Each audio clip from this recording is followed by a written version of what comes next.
When thinking about the spring, like the COVID, like it attacked or like it came and spread like all over the world. What did your school do in spring? But actually, we were having an Erasmus program, and so it stopped everything about that. And an Erasmus was Descartes in Tartu as well. So we canceled all of it, and the school where we stopped from one day to another. And actually, at that time, the ninth graders were in businesses, so we couldn't see them, so we couldn't give them anything. So we just had to say, well, you won't be able to come back on Monday. And the rest of the classes, we could tell them, well, this is what's going to happen, and we will help you the best. However, some of the pupils in France were not that connected compared to you. We don't have, well, all the pupils don't have computers. So that was kind of tough for both the administration and the families. No, so some, well, the area, the what we call département, offered at one point, eventually after a few weeks, to give computers to the families who didn't have any computers, but that didn't have any internet connections as well. So we sent them all the school that we could, well, all the stuff that we could give them. And well, even for the teachers, it was hard. Some teachers are not that connected as well, so it was hard for them to send stuff to the pupils via internet.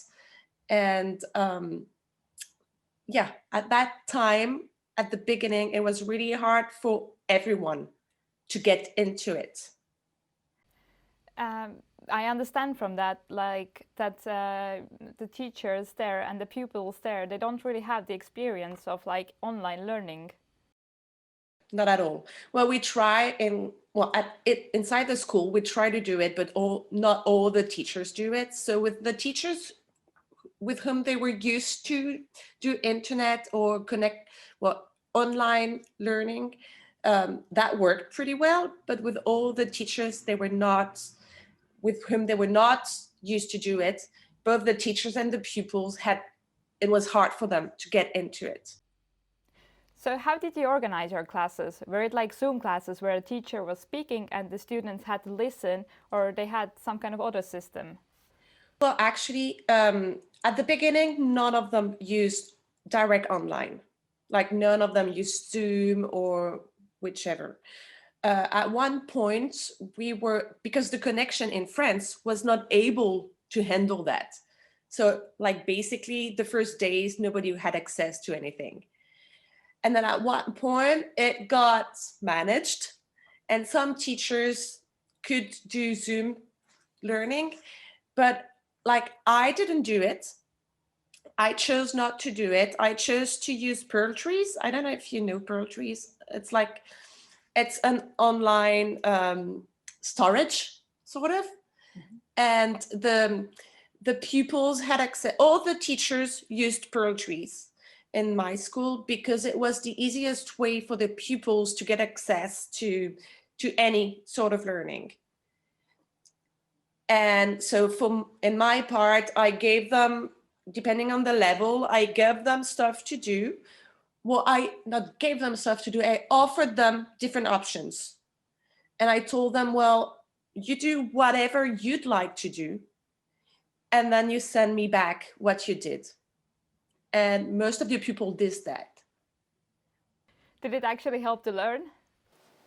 Actually, it really depended on which sort of stuff you gave them.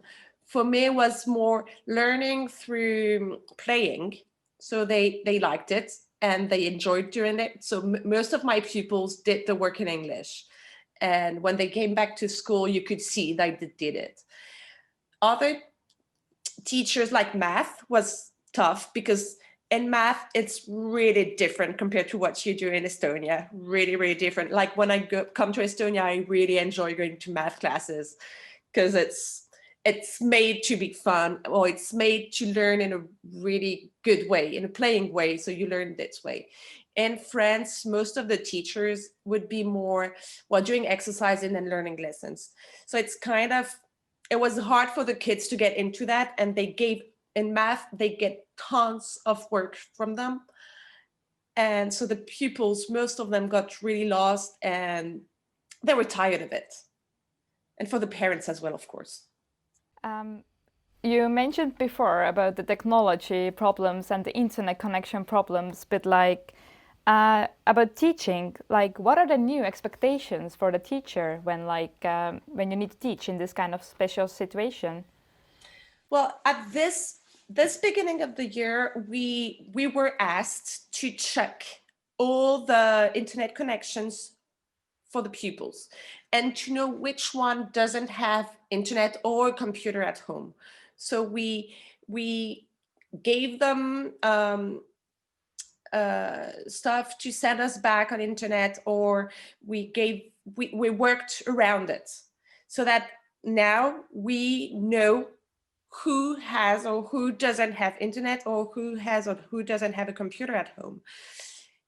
It was today was the last day to do it. And I would say, like, to my school with a little bit more than 500 pupils, and I'd say that 50 of them don't have a computer or an internet. They have an internet connection, but on their cell phone, which is not enough for them if we have to go back into a confinement. The other thing that is important for me to tell you is that in March, it was decided that all the pupils were split into the teachers. So each teacher had a list of 10 to 15, 16 people to call twice a week, to know where they're at, and to know how they handle it, to know how they work at home, to know how it goes. And I think this was the most important thing during this time of the year. And it was really important to do it. Some parents were working, well, the pupils were working pretty well, and the parents told me everything went fine. So I told them, well, maybe I can stop calling you, or call you once a week instead of 3 times or twice a week. And they each time they told me, oh, we're so happy to have you on the phone, so please keep calling us twice a week. And it took us a long time each day to do it, but it was really important for the parents and for the kids to know that the school was still there. And it was not specified to my school, but some schools didn't do it. And it was kind of a pity, because the parents knew that other schools did it and not theirs. And they were not feeling great about that. And I really think we figured that some teachers never called the parents before that. And it was the first time that they had contact with the parents. And maybe they changed, the teacher changed about that, and figured that, well, it's good to be in touch with the families, and the link with them is really important. And that, in my case, that helped me a lot, because I was already in contact with the families. So the communication, well, went really, really well. But the teachers who were not in contact with them, it was hard to get in touch and to have a relationship with the families and with the kids at that time. How did you solve the technology problem? Like you told that like a lot of or like 50 students didn't have computer access. So what do you do with these students? Well, in general times, there is a place in the school that we call the CDI. It's like where we can find the books, where they can read, where they can, and there is an internet access there. So the pupils, when they have duties like going on internet and send us back things, they can go there. If we back into homeschooling, then the school can send them things, can send them all that the teachers give, but the département, which would be like the area around our city, they will give them computers a second time. Now they have more money, more computers, and they can get this access. So the government is more prepared for this situation. I hope so. But Oh, and they can give them also 4G's keys so that the computer can have access to internet as well. but what lessons did you learn from this experience for the future? That I think most, in my case, I'm connected. My pupils are connected with me, so it went well. I think most of the teachers who were not connected figured that they had to now, that it was not an option anymore. They have to get connected. And it's hard because I'm working in a school, but I'm also working in the national education, for the national education as a trainer. And we figured that many teachers that we had to train were not connected, and it was hard for them to handle everything, to handle themselves, and to handle getting into internet. So by connection, you mean like technology connection, the knowledge, like how to use it and what to do. Get into internet and get online, get school online, have access to that. Many teachers, well, they're not into it yet. Compared to in Estonia, you were born with it, basically. In France, they're not. Well, they were born with both pupils.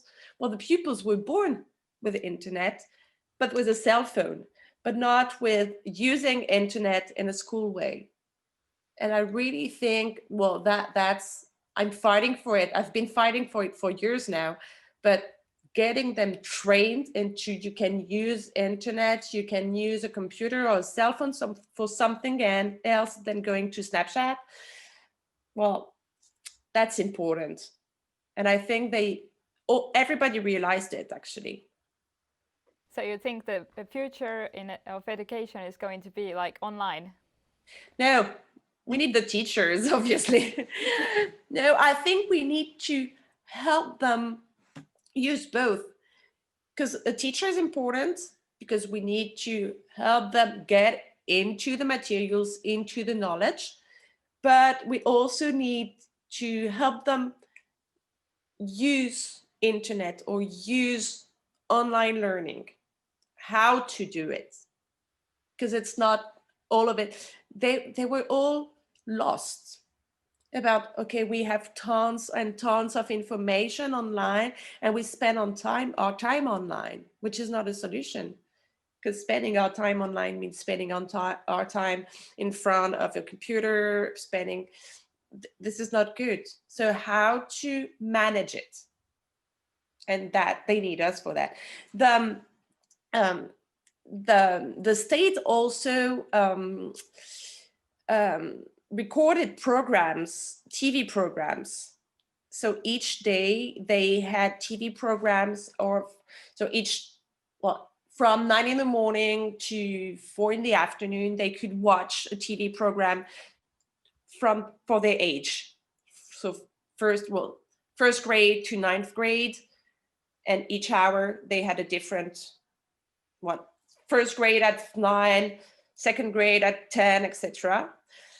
And then they gave math, history, English, I don't know, geography, French, different subjects. And these programs were quite interesting, mostly. So they could do both. And for some pupils who had difficulties in general in class, that was a good option. So it was like more entertaining and more like, taking yourself into it and like approaching in a different way. Really dependent on the teacher who did that, definitely, again. But yeah, I called some pupils who had really difficulties in getting into the knowledge in general, and I told them to watch the programs, because it's hard for you to follow in class. It's hard for you to follow everything that we give, all the teachers give. But if you watch even a program of a year lower, let's say if instead of year 5 you go to year 4, you watch year 4 and year 5, it will help, and you will be in a situation where you can understand and succeed. So that really helped them get into continue getting some information about class and education. Well, thank you. I've run out of questions, but is there anything else you feel that you should like note about this, like all coronavirus spread and like teaching, schooling? Well, actually, the thing that all the pupils were really sad about was this canceling of all the travels. But we continued doing it online. So all the program that we had with Erasmus, we continued it with not traveling, but online working. So that was really interesting. And this year we're still waiting for that as well, because we don't know if we can travel. So we're really into a we don't know time, but we work together, and this Erasmus program that we have with Estonia and with Spain is really working, and it helps the teachers and the pupils to see that online is not only online in between us, it's also online within and throughout all Europe or the world. So we're working together and we help each other. So I think it's really, really good for everybody. Well, all I have to say is stay safe and like good luck with continuing. Thank you, you too. Thank you. Bye. Bye.